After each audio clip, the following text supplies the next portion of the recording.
তুমি কতটা কষ্টে আছো তা কেউ দেখতে আসবে না, কিন্তু পান খুলে হেসে দেখো, সেই হাসিতে হিংসে করার মতো লোকের অভাব হবে না। চুপ থাকতে শিখুন, দেখবেন যে একদিন আপনার সাথে খারাপ ব্যবহার করেছে সেও একদিন আপনার পায়ে এসে পড়বে। নিজেকে ভালো রাখার দায়িত্ব নিজেকেই নিতে হবে, কারণ খারাপ থাকলে কেউ ভালো রাখতে আসবে না।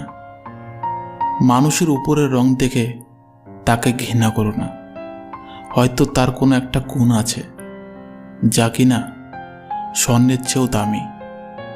স্বপ্ন পালিয়ে যায় ঘুম ভেঙে গেলে, আর মানুষ পালিয়ে যায় স্বার্থ ফুরিয়ে গেলে। ভাঙা বিশ্বাস আর ফেলে আসা সময় কোনোদিন ফিরে আসে না।